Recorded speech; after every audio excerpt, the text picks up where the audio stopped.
দীর্ঘ ১৬ বছরের আওয়ামী দুঃশাসনের অবসান ঘটিয়ে ক্ষমতায় আসা বিএনপি সরকার ও প্রধানমন্ত্রী তারেক রহমান দেশের মানুষের মধ্যে নতুন আশার সঞ্চার করেছেন।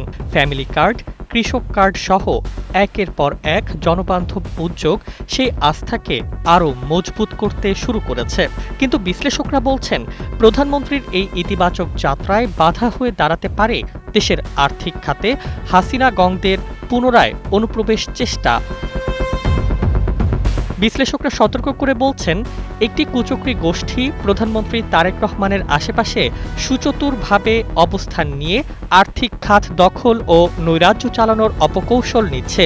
বিশেষ করে দেশের সবচেয়ে শক্তিশালী বেসরকারি ব্যাংক ইসলামী ব্যাংককে আবারও নিয়ন্ত্রণে নেওয়ার পায়তারা চলছে।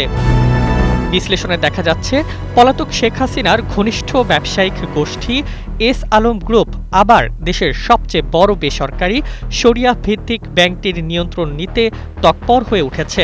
হাসিনার আমলে এস আলম গ্রুপ ইসলামী ব্যাংকের পরিচালনা পর্ষদ দখল করে বিভিন্ন শেল কোম্পানির নামে বেনামে প্রায় ৫০০ বিলিয়ন টাকা ঋণ তুলে নেয়।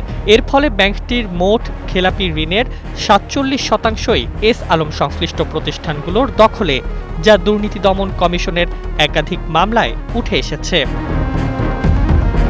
২০২৪ সালের ৫ আগস্ট শেখ হাসিনার পতনের পর ইসলামী ব্যাংক তার পুরনো ব্যবস্থাপনায় ফিরে আসে এবং ধীরে ধীরে ঘুরে দাঁড়াতে শুরু করে। কিন্তু সম্প্রতি বেশ কিছু অস্বাভাবিক পদক্ষেপ উদ্বেগ বাড়াচ্ছে। ব্যাংকের ব্যবস্থাপনা পরিচালককে ১.৫ মাসের বাধ্যতামূলক ছুটিতে পাঠানো হয়েছে। একই সঙ্গে পরিচালনা পর্ষদ থেকে জোর করে সরিয়ে দেওয়া হয়েছে একজন পরিচালককে। বিশ্লেষকদের অভিমত, এই পদক্ষেপগুলো বিচ্ছিন্ন নয়, বরং ব্যাংকটির নিয়ন্ত্রণ পুনরায় করায়ত্ত করার একটি সুপরিকল্পিত কৌশলের অংশ। এছাড়া ব্যাংক রেজুলেশন আইন ২০২৬-এর একাধিক ধারা নিয়েও প্রশ্ন উঠেছে। সবচেয়ে উদ্বেগজনক বিষয় হলো, অভিযোগ রয়েছে এই প্রক্রিয়ায় প্রভাবশালী একটি মহল প্রধানমন্ত্রীর ঘনিষ্ঠ পরিসরে কৌশলে অবস্থান নেওয়ার চেষ্টা চালাচ্ছে।